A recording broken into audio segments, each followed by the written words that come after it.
Thank you, Joe.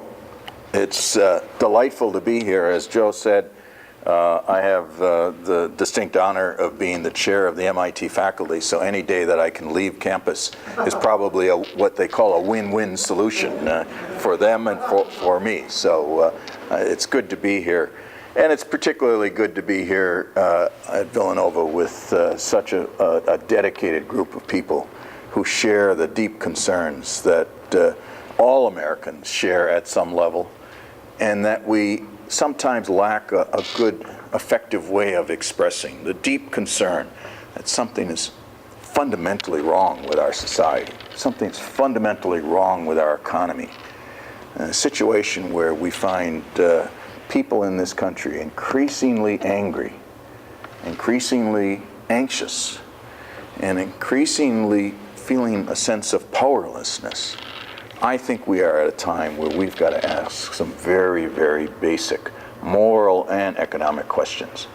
And so what I'd like to do today is to talk with you, and I mean talk with you. I'll lay out some ideas and some thoughts, but I think we share a common challenge, and that is, how do we get a conversation going in this country, in Washington and across the country, that energizes us to take on the issues that make us all struggle as working families today, and to make some progress, to turn that dialogue into real action.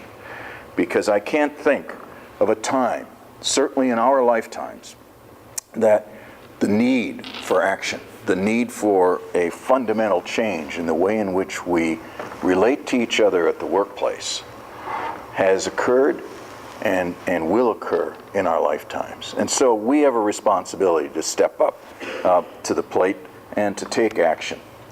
And I think probably a good way to talk about the challenges we face and what we need to do is to go back to maybe the best preacher of our time, and that is Martin Luther King Jr. When in 1963, among the many things that he's known for saying and for emphasizing, I think this quote captures where we are today, where it's a little bit sexist because it's the 1960s, but it says, "The ultimate measure of a man is not where he stands in moments of comfort and convenience, but where we stand in times of challenge and controversy." That's where we are today. Time of uncertainty, time of challenge, time of controversy, to be sure. And we need to step up. We need to ask, what are the moral and economic dimensions of the challenges we face, and what are the moral and economic bases for action for dealing with the crisis that we find in our workplace?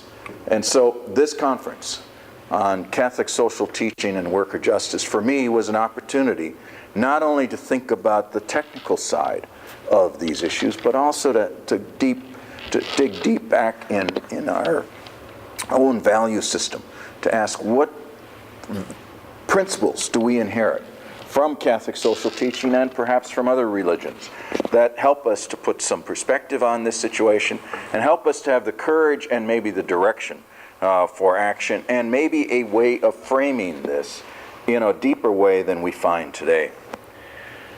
When I think about Catholic social traditions, I'll say a number of things that dig a little bit deeper in history.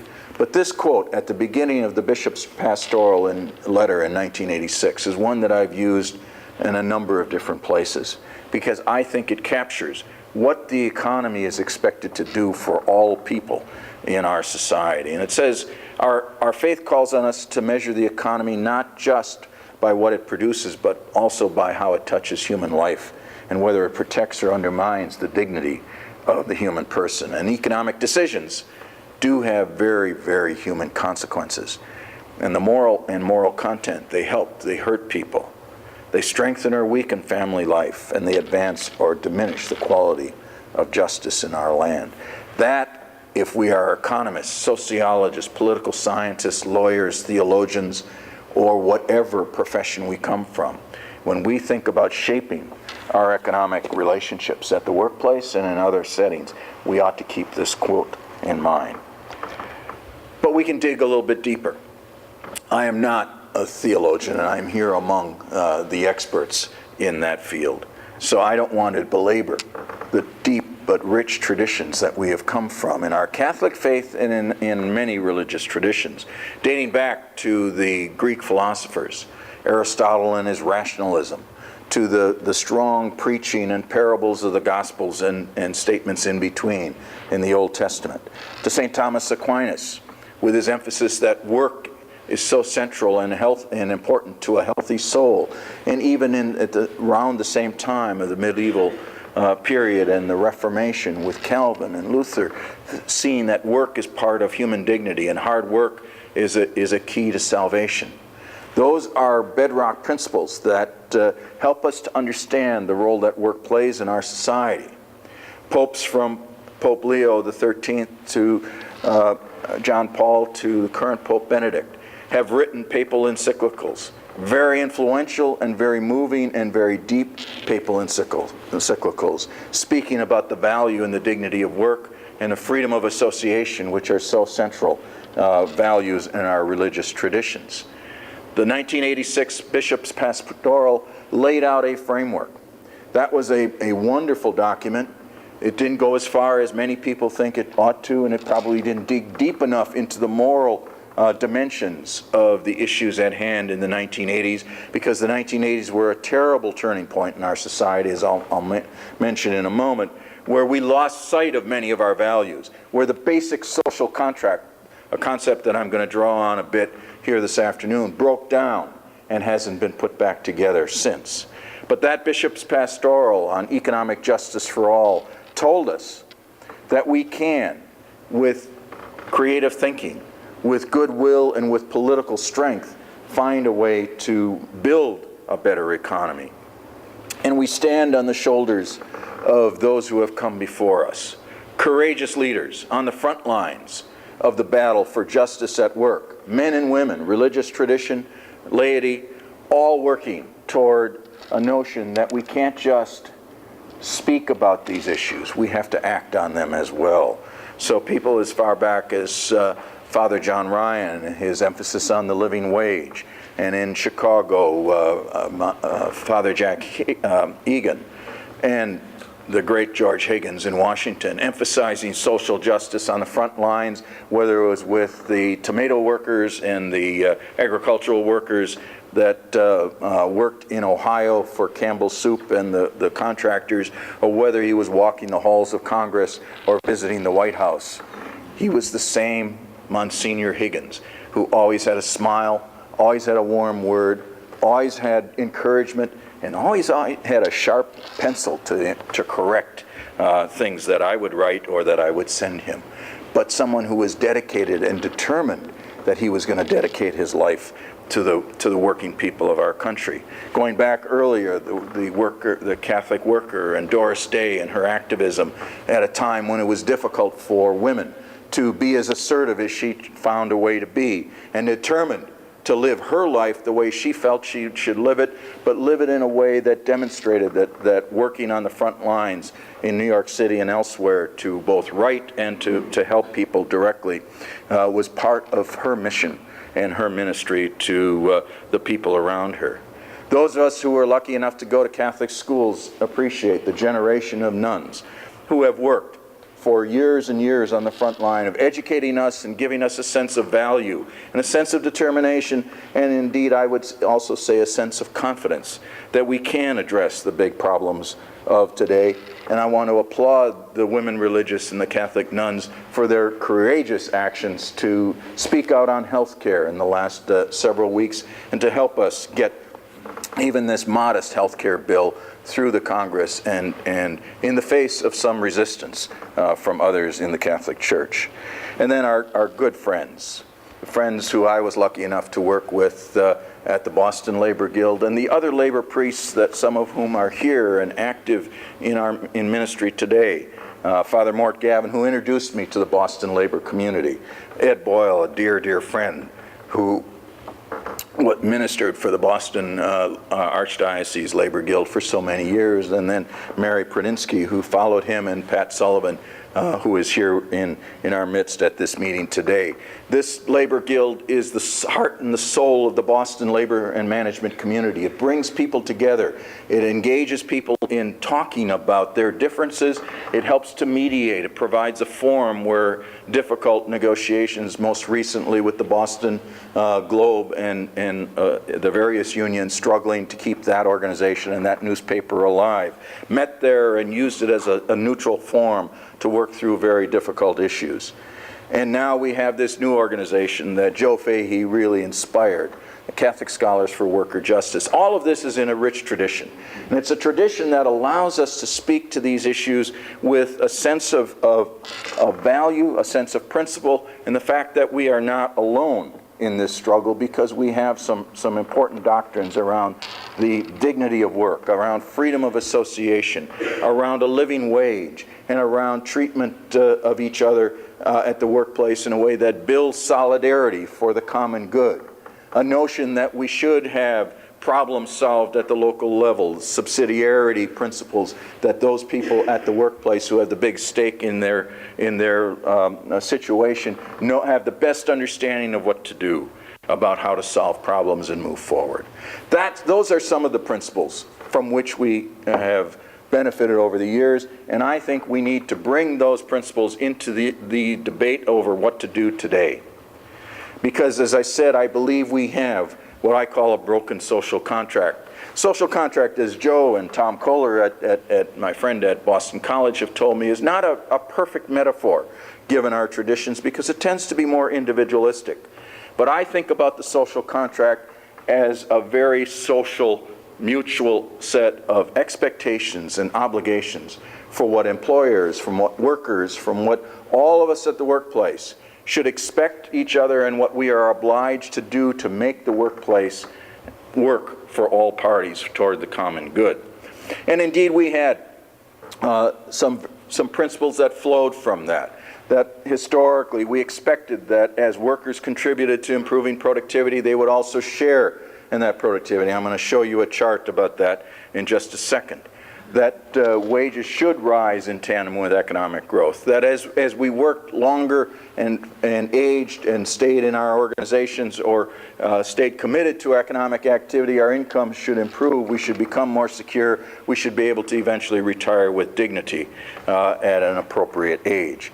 Our young people, we made a promise that if they played by the rules and got a good education and worked hard in school, they could start their careers and their jobs in a position that would allow them to improve on their standard of living, perhaps better than what they experienced growing up, and they could make contributions to building a family, having a healthy family, and contribute to our society. And so these are some of the elements of a social contract, all of which have broken down. And the one picture that I think shows this more than anything else is from our friends at the Economic Policy Institute, and it shows that if you go back to the post-World War II time period, from 1944-45 through the mid-1970s up until just around 1980, wages and productivity did grow together. That's why we had an improving standard of living. To be sure, not for everyone. Women were left out of this picture to some extent. Underrepresented minorities were left out, immigrants were left out to some extent, but by and large, average workers and average families improved their standard of living enormously because they got a share of the productivity growth, and they got that not out of some natural law of economics, but they got it because we had institutions and policies and collective bargaining principles and processes and shared power that allowed workers to bargain for a fair share of the productivity growth that they helped to create. But something happened. Around 1980, you see these two lines diverge, where productivity continues to grow, but wages have essentially been stagnant. And so today's worker, the average worker today, is in about the same position that he was around 1980. Women have done better because they put more hours into the workforce, they've gotten better educated, they've had more job opportunities thanks to stronger legislation and equal employment opportunity and affirmative action requirements and other opportunities that have opened up to them. But basically, the average hourly wage has not grown since the 1980s. And this is an American tragedy, because it means today too many workers are back where they were in 1980, while the costs of society have grown. But that was all before this thing that now is called the Great Recession. Now we have an enormous job crisis, one that we haven't seen since the Great Depression. The numbers you're familiar with, I don't need to go into them in detail. The formal unemployment rate hovers around 10%, but that masks a much, much deeper problem. If you add up those who are part-time employed, those who are marginally employed, those who want full-time jobs, that number essentially doubles. The official underemployment rate, again, is 17%, but it doesn't take much to get that number above 20%. Of those who are unemployed, 40% have been out for more than half a year, watching and losing faith and losing dignity as they suffer through the psychological and economic trauma of long-term unemployment. Our young people, 27% of our young people are unemployed, and even among those who graduate from college, about half of them are in jobs, if they can find them, that don't require the skills that they earned and developed through their college degree. Young people, young men in particular, are starting out today about 20% below where they were in 1975. So young families, starting like my children, who are starting their families, who have recently or formed relationships, gotten married, getting going, they are now starting well below their cohorts of an earlier generation, and they know it's going to take two good incomes in order to somehow get ahead in life. The blue-collar workers today are in not a recession, but they are really in the same position they were in the Great Depression. In the Great Depression, we lost about 18% of blue-collar jobs, construction, production, and related jobs in our economy. We've now lost about 17% of those jobs. So for blue-collar workers, this truly is a depression. If you add it all up, we have about an 11 million job deficit. That is, if we want to get back to where we were before this recession began, we've got to create 11 million jobs. And any projection, just letting market forces do their own kind of thing, assuming there's a reasonable recovery and not a jobless recovery, means we're going to be about 4 to 5 million jobs short at the end of 2012. That's not an economy that's acceptable to anyone, and no wonder we are so angry. Well, there was hope. There still is hope. The hope that we all shared when President Obama's historic election became a reality.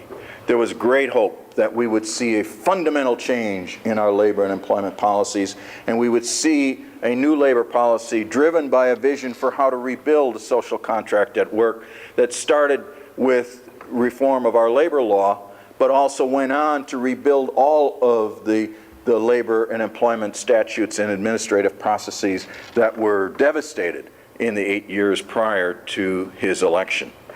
And we thought that this would be an opportunity to lay a foundation for energizing American business and American labor movement representatives and community leaders and NGOs and religious leaders to really begin working together again to lay a foundation for the kind of innovation that is necessary to create the productivity growth that can support future wage improvements as well. And we thought perhaps for a change we would see a labor policy that was integrated, that was part of an economic policy, because if we look at the so-called economic recovery from 2002 to 2007, workers were left out. They didn't grow in wages, we never recovered all of the jobs that were lost, and so some people are calling this the not decade. No wage growth, no job growth. And so we hope that we could do better. The reality is that we didn't. So far, this situation, this administration has, I would say, at least from my standpoint, I may be overly critical of this, but it's been a disappointment on the labor front. Labor policy is marginalized. Economic policy is centralized in the White House. Our U.S. Department of Labor has some very good people You're going to have the Secretary of Labor here. She is a very dedicated and committed person to all that is right about the workplace and about the role of labor and the dignity of work. But frankly, the Department of Labor has very little to do with what goes on in economic policy today. Labor is viewed as a political problem to be managed, not as part of an integral part of our economic policy making. And labor law reform, as we all know, the Employee Free Choice Act has been put off and put off and put off.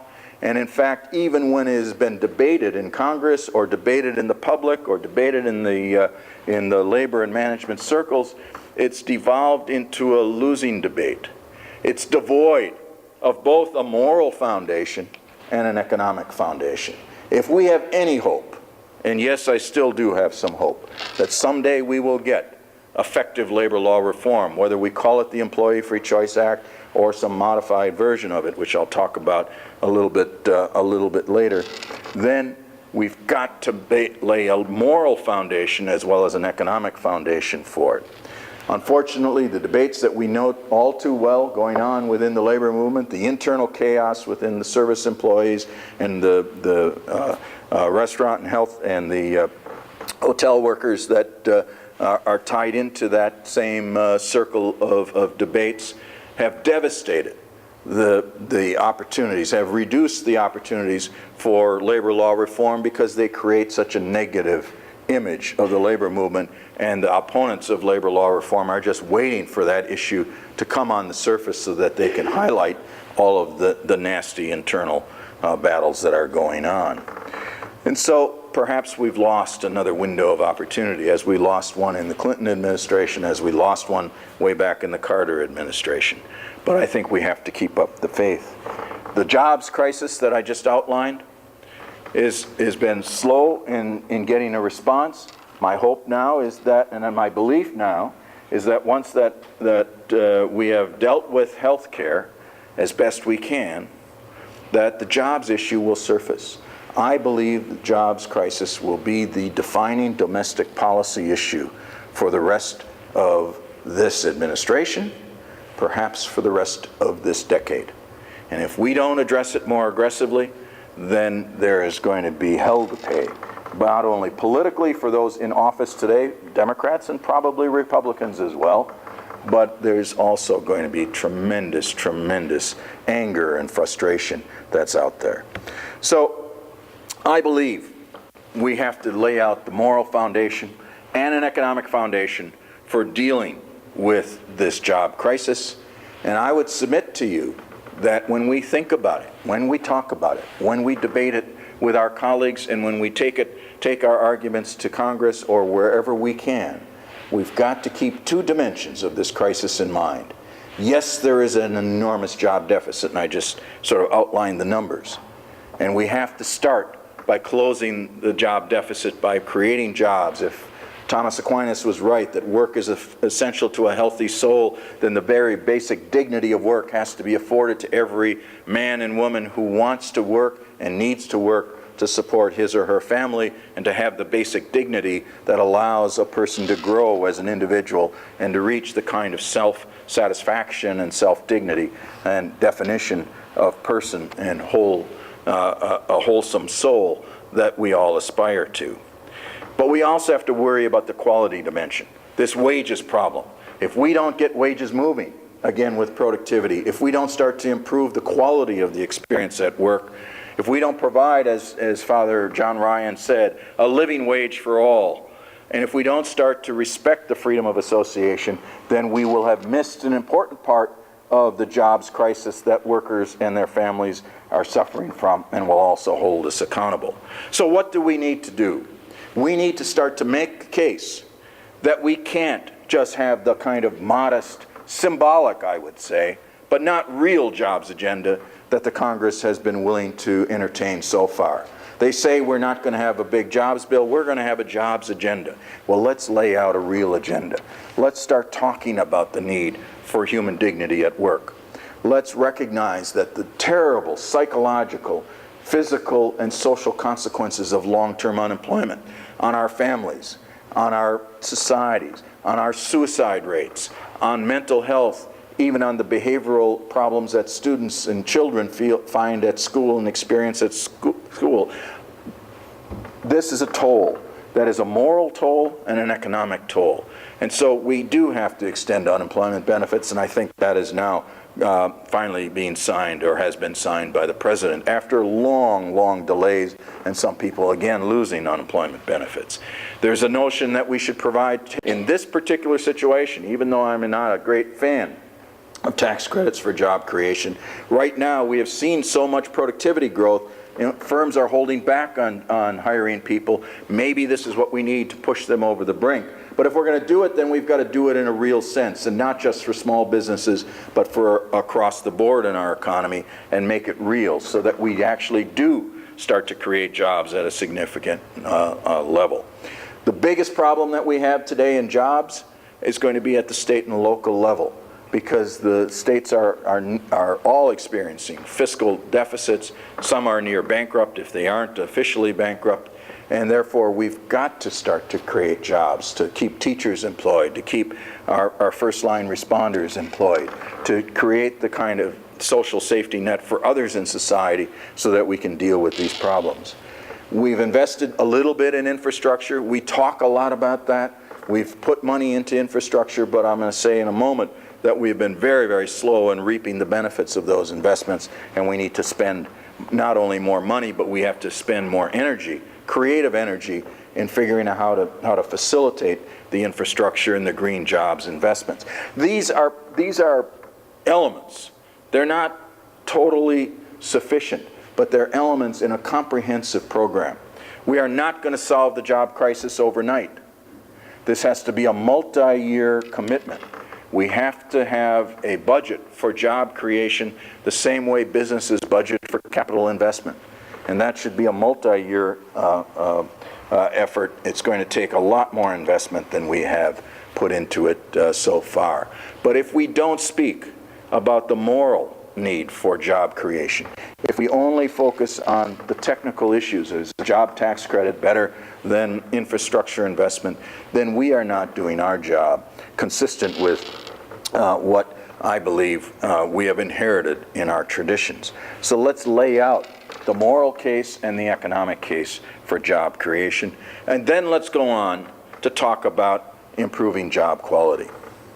And I've argued that we have lost an opportunity to really debate the Employee Free Choice Act in the way in which it should be debated. And so if God's willing to give us another opportunity, and I don't know when and how that will happen, but if it happens, or if we can make it happen, then by God, we've got to start to frame it, to lay out the moral foundations, the moral case for it that is rich and deep in our Catholic social teaching, and we've got to make sure that we've got an economic argument so that we can see it as linked to economic recovery.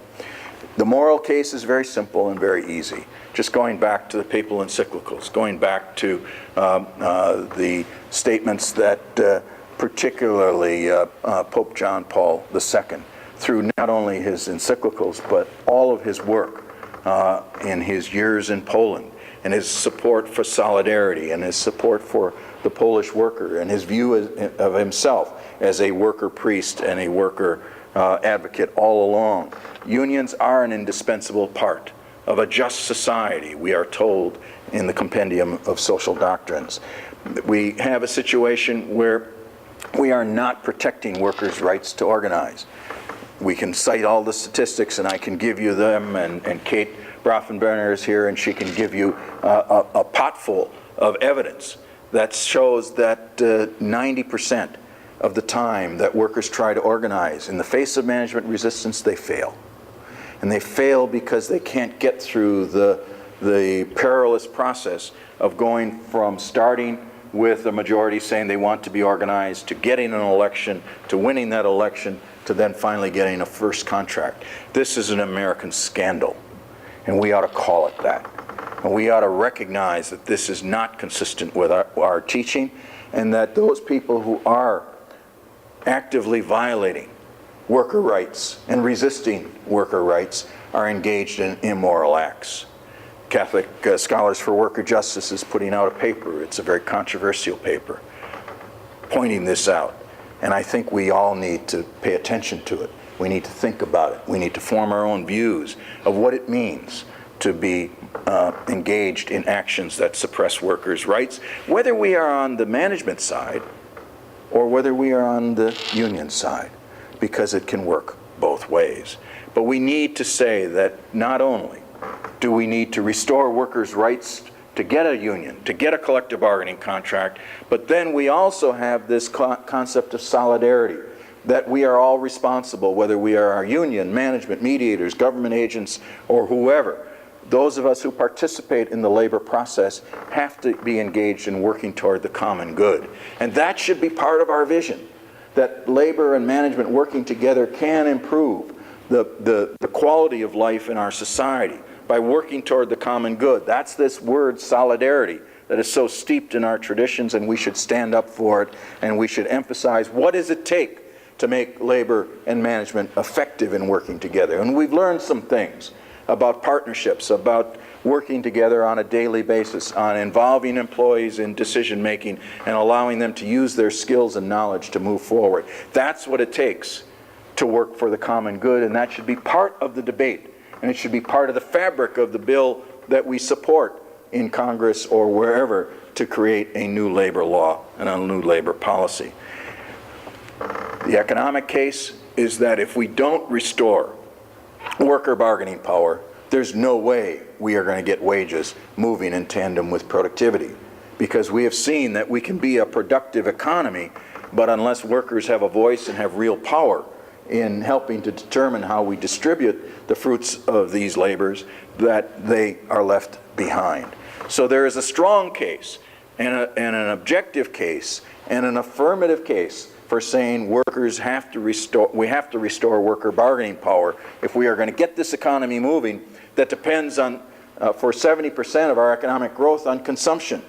We've had several bubble economies. We had the internet bubble, we had the real estate bubble, and the financial bubble that the people on Wall Street fostered and then destroyed our economy as a result of not having a real economy that is strong enough to sustain continuous economic growth.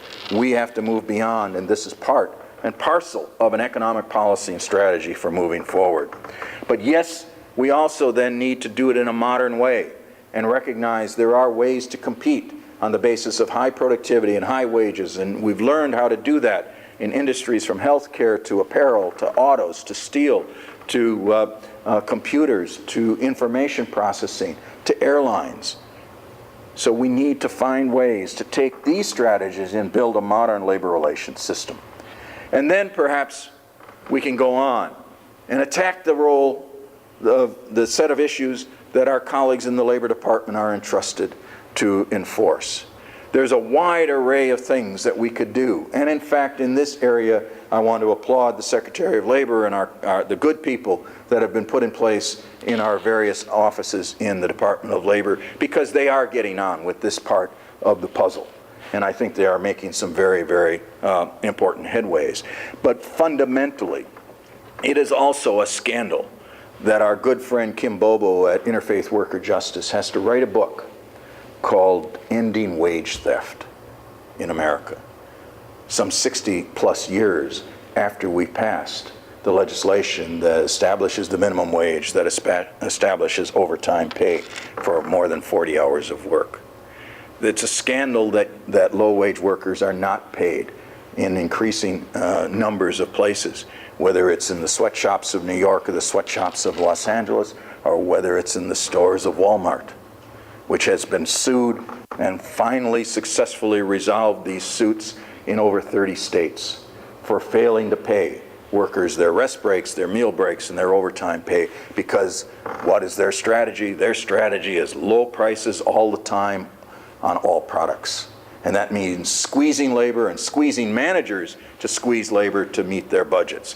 We've got to find a way to take away the low road and enforce our labor policies and add the staff that the Labor Department now is adding to rigorously and vigorously enforce the basic safety and health and wage and hour and equal employment opportunity and other fundamental labor standards that we have in place. But that's not enough. We'll never have enough people to enforce the law through just command and control strategies. So another part of Kim Bobo's book, and another part of many of our arguments that we have been working with the Department of Labor, is to say, let's find new strategies. Let's leverage the institutions that are out there, the worker centers, the community groups, the immigrant labor centers that you find in large cities around the country, the labor unions in our community institutions of labor, and start to use the role of local unions, local community groups to enforce the law and to provide the support for workers and and leverage the role of the labor policy enforcement arm at the Department of Labor and the state agency equivalents. Let's also use the progressive employers that have set up state-of-the-art safety and health programs, and let's give them some flexibility to move forward, to show us how to innovate and how to make progress and how to bring up the standards for everyone else and then hold others accountable for meeting those improved standards. That's how we got safety and health policies or basic practices at our state level way back when, in the early part of this century, in about 1911 and 1912, in the good state of Wisconsin. John R. Commons, a professor at the University of Wisconsin and sort of the father of much of the doctrine of the New Deal legislation, set up an industrial commission to get business and labor working together to show how in the paper industries and the other growing manufacturing industries of Wisconsin, you could set safety standards through deliberation, because these were the people who understood how to get the work done and how to work safely. That's the kind of model that we could get back to if we had the political will and we had the kind of respect of labor and management working together. So we can use the local institutions. We need to rebuild. That's another reason why we need to rebuild the labor movement and reach out and view all of these institutions at the local level as the modern worker voice and the modern representatives of workers in our society. These are the things we need to do domestically. But in a global economy, we have to worry about our trade legislation. We have to worry about putting labor standards and environmental standards into our treaties as we reach out and strengthen our trading alliances around the world. And we have to work with the state-of-the-art NGOs that are out there trying to monitor the labor standards in our global supply chains and moving forward to strengthen the enforcement. Again, we can't do this just through traditional enforcement arms. We need strong government policies. We need strong trade regulations. We need enforcement of those regulations, but we also have to build these same institutions that we're talking about here in the United States internationally if we are going to make progress. And then finally, but it shouldn't be finally, and I apologize for having it at the bottom of this list. I wrote a whole book that put it at the top of the list.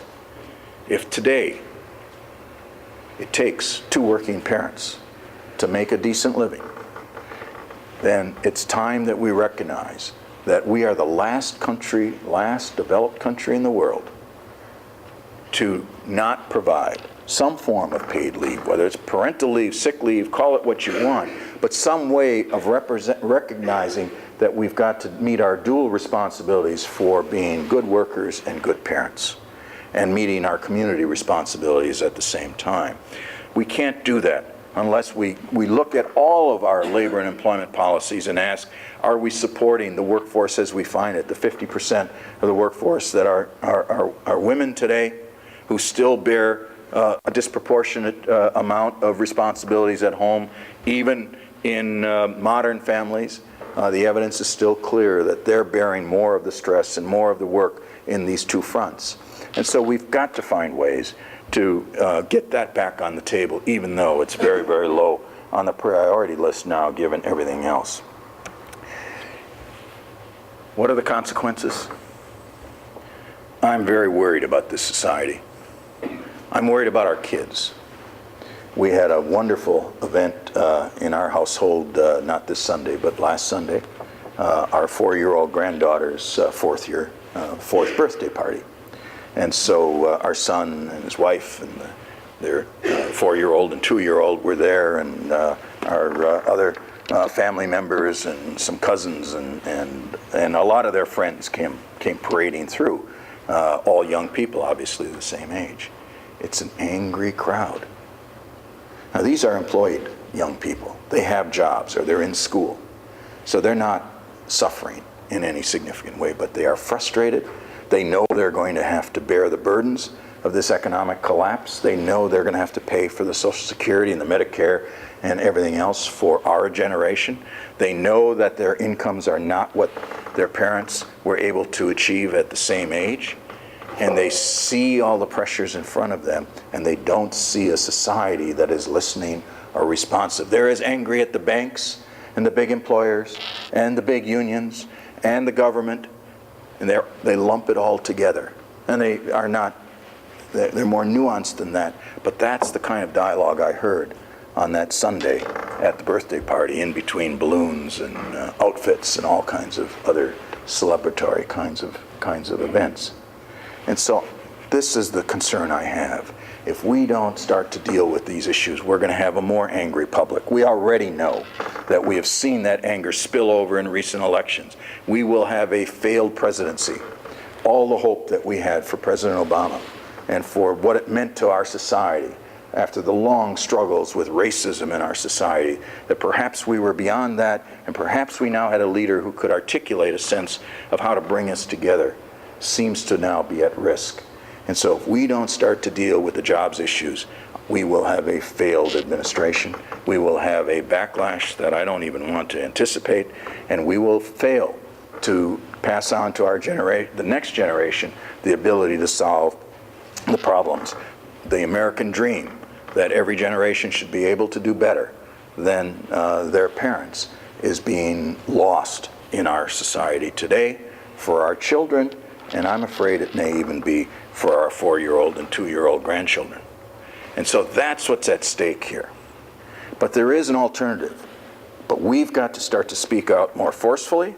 We've got to have a vision and a strategy that is both morally sound and not be bashful about laying out the moral dimensions, and that is economically sound so that we can make the case to the skeptical people in the White House and elsewhere who control economic policy and lay out a framework for how labor, the dignity of work, freedom of association, a social contract that moves wages with productivity in a just kind of way, where we start to focus on the corporation as an institution that should be concerned about the common good. These are the issues of our time. And unless we look back and we can answer the question of what these giants in the past would say, what would Martin Luther King say today? What would he have us do? What would John Ryan say about wages today? What would Dorothy Day say about our community institutions and the need to work with the poor and the impoverished and the discriminated and the downtrodden and those who have been excluded from society and maybe even from our religious institutions for some human failings or frailties that they may possess? What should our bishops be saying?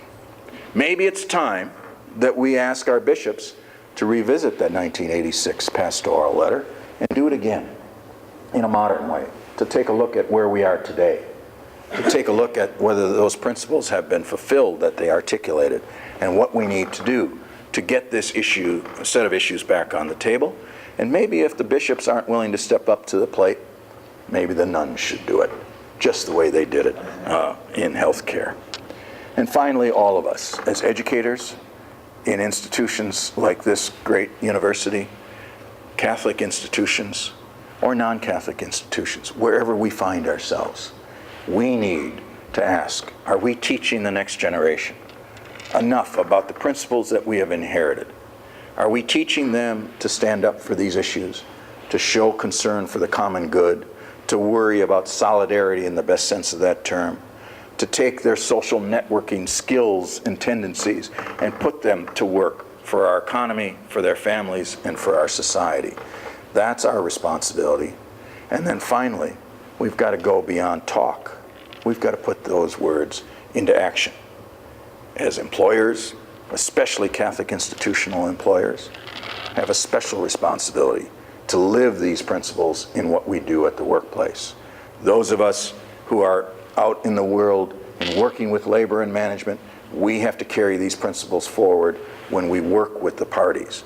I'm delighted that Catholic Scholars for Worker Justice goes out, does the fact-finding, does the investigation, identifies inappropriate or immoral behavior and calls it out, and at the same time looks for good practices, practices that uphold these traditions, and also calls that out and speaks to the power of labor and management working together. That's the tradition we've come from. It's our responsibility. It's now on our watch. These people have done their job, and it's up to us to do ours. Thank you.